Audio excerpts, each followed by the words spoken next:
Hello ನಮಸ್ತೆ, welcome back to my YouTube channel. ಎಲ್ಲರೂ ಹೇಗಿದ್ದೀರಾ? ಐ ಹೋಪ್ ನೀವೆಲ್ಲ ತುಂಬ ಚೆನ್ನಾಗಿದ್ದೀರಾ ಅನ್ಕೊತ ಬನ್ನಿ. ಇವತ್ತಿನ ಫುಲ್ ಡೇ ಮಿನಿ ವ್ಲಾಗ್ನ ನಾನು ನಿಮ್ಮ ಜೊತೆ ಶೇರ್ ಮಾಡ್ತಿದ್ದೀನಿ. ನನಗೆ ಥೈರಾಯ್ಡ್ ಇರೋದ್ರಿಂದ ಥೈರಾಯ್ಡ್ ಟ್ಯಾಬ್ಲೆಟ್ ನುಂಗಾದ್ಮೇಲೆ ನನಗೆ ಡೇ ಸ್ಟಾರ್ಟ್ ಆಗೋದು. ಡೈಲಿ ಬೆಳಗ್ಗೆ ಎದ್ದು 5:30 6 ಗಂಟೆ ಒಳಗೆ ಎದ್ದು ಡೈರಿಗೆ ಹಾಲು ಹಾಕಬೇಕು. ಹಾಗಾಗಿ ಬೆಳಗ್ಗೆನೇ ಎದ್ದು ಹಾಲು ಹಾಕ್ಬಿಟ್ಟು ಕೋಳಿ ಮರಿಗಳನ್ನೆಲ್ಲ ಆಚೆ ಬಿಟ್ಟು, ನಮ್ಮ ಮನೇಲಿ ಪುಟ್ಟ ಒಂದು 3 ಮೇಕೆ ಮರಿಗಳಿದ್ದಾವೆ. ಅದರಲ್ಲಿ ಒಂದು ಮೇಕೆ ಮರಿ ಬಾಟ್ಲಲ್ಲಿ ಹಾಲು ಕುಡಿಯಲ್ಲ, ಅವ್ರ ಅಮ್ಮ ಹತ್ರನೇ ಕುಡಿಯುತ್ತೆ. ಇನ್ನು 2 ಮೇಕೆ ಮರಿಗಳಿಗೆ ಡೈಲಿ ಬೆಳಗ್ಗೆ ಸಾಯಂಕಾಲ ಒಂದು ಚೋಟಾ ಬಟ್ಲು ಹಾಲು ಹಾಕ್ತೀವಿ. ಅದರಲ್ಲೂ ಇವರಿಬ್ಬರು ಜಾಸ್ತಿ ಫೈಟಿಂಗು, ಕಿತ್ತಾಟ ಜಾಸ್ತಿ. ಅವ್ರನ್ನ ಮುದ್ದಾಡಿದ್ರೆ ಇದಕ್ಕೆ ಕೋಪ, ಇದನ್ನು ಮುದ್ದಾಡಿದ್ರೆ ಅದಕ್ಕೆ ಕೋಪ. ಒಂದು ಕಾಲು ಹಾಕ್ತಿದ್ರೆ ಇನ್ನೊಂದು ಮುನ್ಸ್ಕೊಂಡು ಹೋಗ್ಬಿಡುತ್ತೆ. ಮತ್ತು ತಿರ್ಗಿ ಅದನ್ನು ಸಮಾಧಾನ ಮಾಡ್ಕೊಂಬಂದು ಅದಕ್ಕೆ ಹಾಕ್ತೀವಿ. ಅದನ್ನು ಮುದ್ದಾಡಿದ್ರೆ ಇದಕ್ಕೆ ಕೋಪ, ಇದನ್ನು ಮುದ್ದಾಡಿದ್ರೆ ಅದಕ್ಕೆ ಕೋಪ. ಇದಕ್ಕೆ ಫೀಡ್ ಮಾಡಿದ್ರೆ ಅದಕ್ಕೆ ನನಗೆ ಕುಡಿಸಿಲ್ಲ ಅಂತ ಅದು ಕೋಪ ಮಾಡ್ಕೊಂಡು ಹೋಗುತ್ತೆ. ಹೋಗಲಿ ಅದಕ್ಕೆ ಕೊಡೋಣ ಅಂತಂದರೆ ಇದು ಚೂಟಿ ಇರೋದು ಎಲ್ಲ ನನಗೆ ಬೇಕು ಅಂತ ಕಿತ್ತಾಡುತ್ತೆ ಈ ಮೇಕೆ ಮರಿಗಳು. ಅದಾದಮೇಲೆ ನಮ್ಮ ಮನೇಲಿ ಒಂದು ಪುಟ್ಟು ಕರು ಇದೆ. ಆ ಕರುಗೂ ಅಷ್ಟೇ ನಾವು ಬಾಟ್ಲಲ್ಲೇ ಹಾಲು ಹಾಕ್ತೀವಿ. ಅವ್ರ ಅಮ್ಮ ಹತ್ರ ಬಿಡ್ತೀವಿ. ನಾವೆಲ್ಲ ಫಸ್ಟ್ ಹಾಲು ಕರ್ಕೊಂಡು ನಂತರ ಲಾಸ್ಟಿಗೆ ಅವ್ರ ಅಮ್ಮ ಹತ್ರ ಬಿಡ್ತೀವಿ. ಅದು ಅವ್ರ ಅಮ್ಮ ಹತ್ರ ಸ್ವಲ್ಪ ಕುಡ್ಕೊಂಡು ಹಾಗೆ ಬಾಟ್ಲಲ್ಲಿ ಸ್ವಲ್ಪ ಕುಡ್ಕೊಂಡು ಡೈಲಿ ಬೆಳಗ್ಗೆ ಮತ್ತು ಸಾಯಂಕಾಲ ಈ ರೀತಿ ಒಂದೊಂದು ರೌಂಡು ವಾಕಿಂಗಿಗೆ ಬಿಡ್ತೀವಿ. ಯಾವಾಗಲೂ ಕಟ್ಟಾಕಿರ್ತೀವಿ. ಮತ್ತು ಚಿಕ್ಕ ಕರು ಅಲ್ವಾ, ಓಡಾಡಲಿ ಅಂತ ಹೇಳ್ಬಿಟ್ಟು. ಅದು ಬಿಟ್ಟರೆ ಫುಲ್ಲು ನಮ್ಮ ಬೀದಿ ಫುಲ್ಲು ಓಡಾಡುತ್ತೆ. ಹಾಗೆ ಗಾಡಿ ಸೌಂಡ್ ಕೇಳಿಸ್ಕೊಂಡ್ರೆ ಗಾಡಿಗೇ ಫೈಟ್ ಮಾಡುತ್ತೆ. ನಾನೇ ಫಸ್ಟು ಗಾಡಿಗಿಂತ ಅಂತ ಅಂದ್ಬಿಟ್ಟು. ನೋಡಿ ನಮ್ಮಪ್ಪ ಈ ರೀತಿ ಗಾಡಿ ಎತ್ಕೊಂಡು ಹೋಗ್ತಿದ್ರೆ ಯಾವ ರೀತಿ ಓಡ್ತಾ ಇದೆ ಕರು ಅಂತ ಹೇಳ್ಬಿಟ್ಟು. ತುಂಬ ಅಂದರೆ ತುಂಬಾ ಚೂಟಿ ಇದೆ. ಬಟ್ ಸಣ್ಣ ಹಸುಗೆ ಮುಸ್ರೆ ಕಣ ತಂದ್ಬಿಟ್ಟು 1 ಕಪ್ಪು ಚಕ್ಕೆ ಬೂಸ, 1 ಕಪ್ಪು ನಾರ್ಮಲ್ ಬೂಸ, ಹಾಗೆ ಸ್ವಲ್ಪ ಫೀಡು, ಕಡಲೆ ಹಿಂಡಿ ಮತ್ತು ಕಡಲೆ ಒಟ್ಟು ಈ ರೀತಿದನ್ನೆಲ್ಲ ಹಾಕಿ ಸ್ವಲ್ಪ ಉಪ್ಪು ಹಾಕಿ ಚೆನ್ನಾಗಿ ಕಲಿಸ್ಬಿಟ್ಟು ದನಿಗೆ ಕೊಡ್ತೀವಿ. ಹಾಗೆ ಖನಿಜ ಮಿಶ್ರಣ ಇದ್ದರೆ ಅದನ್ನು ಹಾಕ್ತೀವಿ. ಮತ್ತು ಅದಾದಮೇಲೆ ಒಂದು ಮೇಕೆಗೆ ಸ್ವಲ್ಪ ಜೋಳ ಹಾಗೆ ಸ್ವಲ್ಪ ಫೀಡು ಈ ರೀತಿ ಕಡಲೆ ಒಟ್ಟು ಅಷ್ಟೇ 3 ಮಿಕ್ಸ್ ಮಾಡಿಬಿಟ್ಟು ಇಡ್ತೀವಿ. ಅದು ಬೇಗನೆ ಚೆನ್ನಾಗಿ ತಿನ್ಕೊಳ್ಳುತ್ತೆ. ಅದಾದಮೇಲೆ ದನ ಮೇಕೆನೆಲ್ಲ ಆಚೆ ಕಟ್ಟಾಕ್ಬಿಟ್ಟು ಕೊಟ್ಟಿಗೆ ಕ್ಲೀನ್ ಮಾಡಬೇಕು.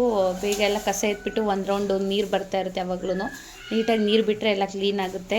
ಅದಾದಮೇಲೆ ಎಲ್ಲರೂ ಒಂದೇ ಸಲ ಜೊತೆಗೆ ನಮ್ಮನೇಲಿ ಟೀ ಕಾಫಿ ಕುಡಿಯೋದು. ಹಾಗಾಗಿ 4 ಜನನೂ ಕಾಫಿ ಕುಡ್ಕೊಂಡು ಅಪ್ಪ ನಾನು ನವೀನವರು 3 ಜನನೂ ಹೊಲ್ತಕ್ಕೆ ಹೋದು. ಅಮ್ಮ ಮನೆ ಹತ್ರ ಇದ್ದು ಸ್ವಲ್ಪ ಕೆಲಸ ಎಲ್ಲ ಮಾಡ್ಕೊತಿದ್ರು. ಹೊಲ್ದ ಹತ್ರ ನಾನು 3 ನಾಯಿನ ಸಾಕಿದ್ದೆ. ಪಿಜ್ಜಾ, ಬರ್ಗರ್, ಡಾಮಿನೋಸ್ ಅಂತ ಹೇಳ್ಬಿಟ್ಟು ತುಂಬಾ ಚೆನ್ನಾಗಿತ್ತು. ಯಾರೋ ನಮ್ಮದು ಬರ್ಗರ್ನ ಎತ್ಕೊಂಡು ಹೋಗ್ಬಿಟ್ಟಿದ್ದಾರೆ.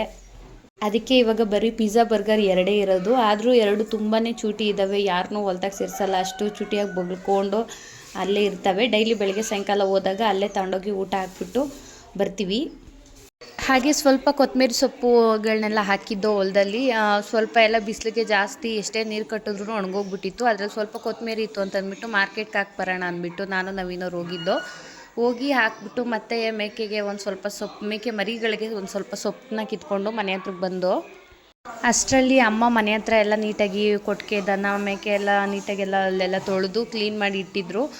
ನಾನು ಹೋಗಿ ಮತ್ತೆ ತಿರ್ಗಾ ಸ್ನಾನ ಮಾಡಿಕೊಂಡು ರಂಗೋಲಿಗಳನ್ನೆಲ್ಲ ಹಾಕಿ ನೆಲ ಎಲ್ಲ ಒರೆಸಿ, ಇವತ್ತು ಶುಕ್ರವಾರ ಆಗಿರೋದ್ರಿಂದ ಅಮಾವಾಸ್ಯೆ, ಅದರಲ್ಲೂ ದೇವಸ್ಥಾನಗಳಿಗೆ ಹೋಗೋಕ್ಕೆ ಒಳ್ಳೆ ವಾರ, ಚೆನ್ನಾಗಿರುತ್ತೆ ಅಂತ ಹೇಳ್ಬಿಟ್ಟು ದೇವಸ್ಥಾನಕ್ಕೆ ಹೋಗೋಣ ಅಂದ್ಬಿಟ್ಟು ನಾನು ನವೀನವರು ಪಾಪು 3 ಜನನೂ ರೆಡಿ ಆದೋ.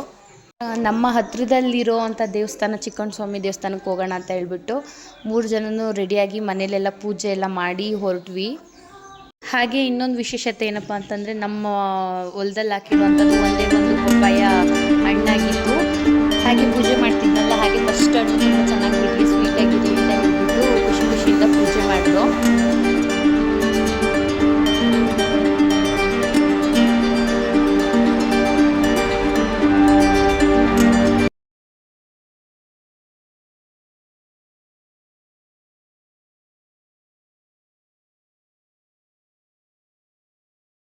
ಹಾಗೆ ಇವತ್ತಿನ ಟಿಫನ್ ಬಂದುಬಿಟ್ಟು ಪೂರಿ ಮತ್ತು ಹುಳಿ ಸಾರು, ಗೊಜ್ಜು ಟೈಪಲ್ಲಿ ಸ್ವಲ್ಪ ಗಟ್ಟಿಗೆ ಮಾಡಿದ್ದು. ಹಾಗೆ ಸ್ವಲ್ಪ ಖಾರದ್ದು ಚಟ್ನಿ ಮತ್ತು ಸ್ವಲ್ಪ ಉಪ್ಪಿನಕಾಯಿ. ಯಾರಿಗೆಲ್ಲ ಸುಸ್ತು, ಯಾರಿಗೆಲ್ಲ ಲೋ ಬಿ ಪಿ ಇರುತ್ತೆ ಅಂಥವರು ನಿಮ್ಮ ಊಟದ ಜೊತೆಗೆ ಸ್ವಲ್ಪ ಉಪ್ಪಿನಕಾಯಿನ ಆ್ಯಡ್ ಮಾಡಿಕೊಂಡ್ರೆ ತುಂಬಾ ಚೆನ್ನಾಗಿರುತ್ತೆ ಹೆಲ್ತಿಗೆ ಅಂತ ಹೇಳ್ತಾ. ಅದಾದಮೇಲೆ ಎಲ್ಲ ರೆಡಿಯಾಗಿ ನಾವು ದೇವಸ್ಥಾನಕ್ಕೆ ಹೊಂಟ್ವಿ. ಮಧ್ಯಾಹ್ನ ಆಗಿರೋದ್ರಿಂದ ಬಿಸಿಲು ಜಾಸ್ತಿ ಇತ್ತು. ಬೈಕಲ್ಲಿ ಬೇರೆ ಹೋಗಿದ್ದಿದ್ದು, ಹಾಗಾಗಿ ಜಾಸ್ತಿ ವೀಡಿಯೋ ನಾನು ಎಲ್ಲೂ ಮಾಡ್ಕೊಂಡಿಲ್ಲ. ಡೈರೆಕ್ಟ್ ದೇವಸ್ಥಾನದ ಹತ್ರನೇ ಹೋದ್ಮೇಲೆ ಅಲ್ಲಿ ಪೂಜೆ ಸಾಮಾನು ದೇವಸ್ಥಾನದ ಹತ್ರ ತೊಗೊಂಡ್ರೆ ಇಲ್ಲಿ ಬನ್ನಿ, ಅಲ್ಲಿ ಬನ್ನಿ, ಅಲ್ಲಿ ಬನ್ನಿ, ಇಲ್ಲಿ ಬನ್ನಿ, ಅವ್ರ ಹತ್ರ ಹೋಗಿ ಇವ್ರ ಹತ್ರ ಹೋಗೋಕ್ಕಾಗಲ್ಲ, ಇವ್ರ ಹತ್ರ ಹೋಗಿ ಅವ್ರ ಹತ್ರನೂ ಹೋಗೋಕ್ಕಾಗಲ್ಲ. ಅದಕ್ಕೆ ನಾವು ಹೋಗ್ತಾ ಗೇಟ್ ಹತ್ರನೇ ತೊಗೊಂಡೋಗ್ಬಿಟ್ಟು ಪೂಜೆ ಸಾಮಾನೆಲ್ಲ. ಈ ದೇವಸ್ಥಾನದಲ್ಲಿ ಏನಪ್ಪ ವಿಶೇಷತೆ ಅಂದರೆ ಒಳ್ಳೆಯದೂ ಆಗುತ್ತೆ, ಕೆಟ್ಟದ್ದೂ ಆಗುತ್ತೆ. ನಾನು ಏನಪ್ಪ ಹೇಳೋದು ಅಂತಂದರೆ, ನಿಮ್ಮ ಕೈಲಾದರೆ 4 ಜನಕ್ಕೆ ಒಳ್ಳೇದು ಮಾಡಿ, ಒಳ್ಳೇದು ಮಾಡಲಿಲ್ಲ ಅಂದರೂ ಪರವಾಗಿಲ್ಲ, ಕೆಟ್ಟದಂತೂ ಬಯಸಬೇಡಿ. ಈ ದೇವಸ್ಥಾನದಲ್ಲಿ ತುಂಬ ಅಂದರೆ ತುಂಬ ವಿಶೇಷತೆ ಇದೆ. ನಾವು ಚಿಕ್ಕವರಿಂದ ಇದ್ದಾಗಿಂದನೂ ಹೋಗಿದ್ದ ದೇವಸ್ಥಾನ ಇದು. ಬೆಳಗ್ಗಿಂದನೂ ಸಿಕ್ಕಾಪಟ್ಟೆ ಜನ ಇದ್ದರು. ಇದರಲ್ಲೂ ಇವತ್ತು ಅಮಾವಾಸ್ಯೆ ಬೇರೆ, ಹಾಗಾಗಿ ಇನ್ನೂ ಜನ ಜಾಸ್ತಿ ಇದ್ದರು. ಜನ ಕಡಿಮೆ ಆಗತಕ್ಕ ಇದ್ದು ಕ್ಯೂನಲ್ಲಿ ಹೋಗಿ ನಾವು ದರ್ಶನ ಎಲ್ಲ ಮಾಡ್ಕೊಂಬಂದ್ವಿ. ನೀವು ಇಲ್ಲಿ ನೋಡ್ತಾ ಇರ್ಬೋದು ಎಷ್ಟು ನಿಂಬೆಹಣ್ಣುಗಳನ್ನ ದೃಷ್ಟಿ ತೆಗೆದು ತುಳಿದಿದ್ದಾರೆ ಅಂತ ಹೇಳ್ಬಿಟ್ಟು. ನಾನು ಫಸ್ಟೇ ಹೇಳ್ದಂಗೆ ಒಳ್ಳೆಯದಕ್ಕೂ ಆಗುತ್ತೆ, ಕೆಟ್ಟದಕ್ಕೂ ಆಗುತ್ತೆ. ಆದಷ್ಟು ಒಳ್ಳೆಯದಕ್ಕೇ ಬೇಡ್ಕೊಳ್ಳಿ. ಇನ್ನೊಬ್ಬರು ಮನೆ ಹಾಳಾಗಲಿ ಅಂತ ಬೇಡ್ಕೊಂಡ್ರೆ ದೇವರು ಒಂದಲ್ಲ ಒಂದಿನ ನಿಮ್ಮ ಮನೇನ ಸುಮ್ಮನೆ ಬಿಡ್ತಾನೆ, ನಿಮ್ಮ ಮನೇನೂ ಧ್ವಂಸನೇ ಮಾಡೋದು. ನಾವು ಹೋಗಿ ತುಂಬ ದಿನ ಆಗಿತ್ತು ಅಂತ ಅಂದ್ಬಿಟ್ಟು ಸುಮ್ಮನೆ ಹೋಗಿ ಪೂಜೆ ಮಾಡಿಸ್ಕೊಂಡು ಬಂದೋ. ತುಂಬ ಅಂದರೆ ತುಂಬಾ ಜನ ಇದ್ದಾರೆ. ಅದರಲ್ಲೂ ಇನ್ನೊಂದು ಸ್ವಲ್ಪ ದಿನ ಆದಮೇಲೆ ಜಾತ್ರೆ ಇದೆ, ಚಿಕ್ಕಣ್ಣ ಸ್ವಾಮಿ ಜಾತ್ರೆ. ಹಾಗಾಗಿ ಜಾತ್ರೆಗೆ ಬರ್ದಾರಲ್ಲ ಅನ್ನೋರು ಎಲ್ಲ ಇವಾಗಲೇ ಬಂದು ಪೂಜೆ ಮಾಡಿಸ್ಕೊಂಡು ಹೋಗ್ತಾರೆ. ಅಲ್ಲಿ ದೇವಸ್ಥಾನ ಮುಂದೆ ಈ ರೀತಿ ಆಟ ಸಾಮಾನು ಇಟ್ಟಿದ್ರು. ಜಾನುನ್ ಎಲ್ಲೇ ಕರ್ಕೊಂಡೋದ್ರೂ ಅದು ಏನೇ ಆಗಲಿ ಒಟ್ನಲ್ಲಿ ಒಂದು ಆಟ ಸಾಮಾನು ಕೊಡಿಸ್ಲೇಬೇಕು. ಮನೇಲಿ ಮೂಟ ಇದ್ದರೂ ಪರವಾಗಿಲ್ಲ, ಅವಳು ಒಂದಾದರೂ ಆಟ ಸಾಮಾನು ತೊಗೊಳ್ಳೇಬೇಕು.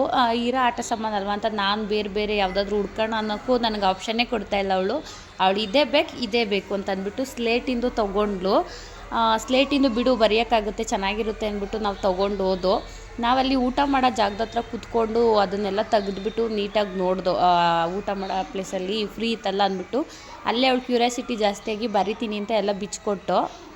ಅದರಲ್ಲಿ ಒಂದು ಸ್ಕೆಚ್ ಪೆನ್ ಇಟ್ಟಿದ್ದಾರೆ, ಅದರಲ್ಲಿ ಬರೆದ್ರೆ ಅದು ಅಂಟ್ತಾ ಇಲ್ಲ. ಇನ್ನೊಂದು ಚಾಪೀಸ್ ಇಟ್ಟಿದ್ದಾರೆ, ಚಾಪೀಸಲ್ಲಿ ಬರೆದ್ರೂ ಬರೆಯೋಕ್ಕಾಯ್ತಾ ಇಲ್ಲ. ಅದು ಅಳ್ಸೋಕ್ಕೂ ಒಂದು ಡಸ್ಟರ್ ಥರ ಅದು ಸುಮ್ಮನೆ ಸ್ಮಾಲ್ದು ಕೊಟ್ಟಿದ್ದಾರೆ, ಅದರಲ್ಲೂ ಅಳ್ಸೋಕ್ಕಾಗ್ತಿಲ್ಲ.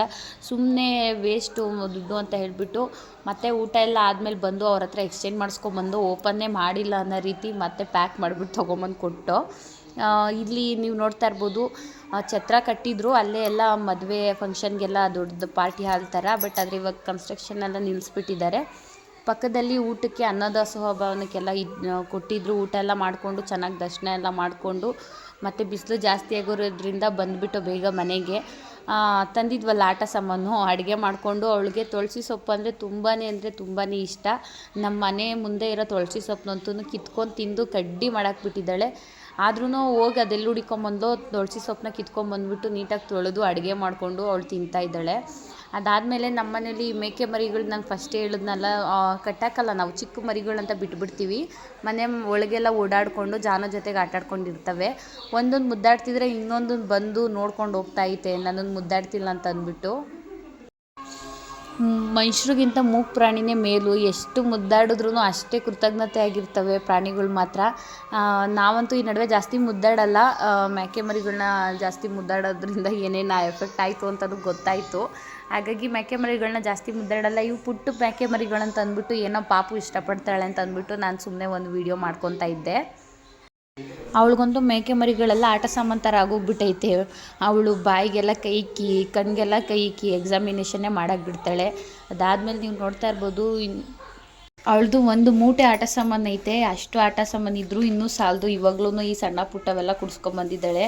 ಅಡುಗೆ ಮಾಡ್ತೀನಿ ಅಂತ ಹೇಳ್ಬಿಟ್ಟು ಸೋಫಾ ಮೊದಲೇ ಅದು ಹಾಳಾಗಿತ್ತು. ಅದ್ರ ಮೇಲೆ ಇನ್ನೂ ನೀರು ಹಾಕಿ ಡೈಲಿ ಹೆಂಗೆ ಕಿಚ ಮಾಡಿ ಹಾಳು ಮಾಡಿ ಇಡ್ತಾ ಇರ್ತಾಳೆ. ಅಂತೂ ಫುಲ್ಲು ಯಾವಾಗ್ಲೂ ಡೈಲಿ ಆಟ ಸಾಮಾನು, ಗ್ಲಾಸು, ಚೊಂಬು, ಅದ್ರ ಜೊತೆಗೆ ಈ ಸಣ್ಣ ಮೇಕೆ ಮರಿಗಳು ಬೇರೆ ಅವಳ ಜೊತೆಗೆ. ಅವಳು ಏನು ಮಾಡ್ತಾಳೋ ಇದು ಹೋಗಿ ಹಂಗೆ ಮಾಡುತ್ತೆ. ಆ ಮೇಕೆ ಮರಿಗಳು ನೋಡ್ಬೋದು ಎಷ್ಟು ಅಂಡಿದ್ದಾಳೆ ಅಂತ ಅಂದ್ಬಿಟ್ಟು.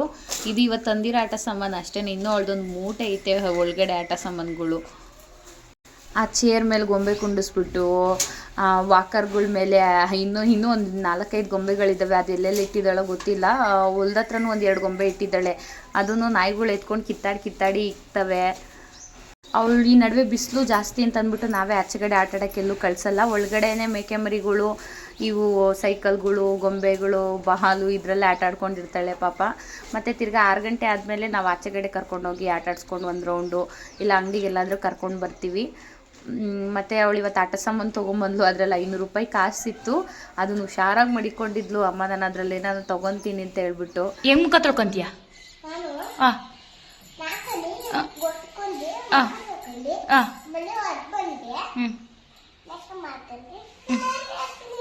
ರೆಡಿಯಾಗಿ ಎಲ್ಗೋಯ್ತೀಯಾ?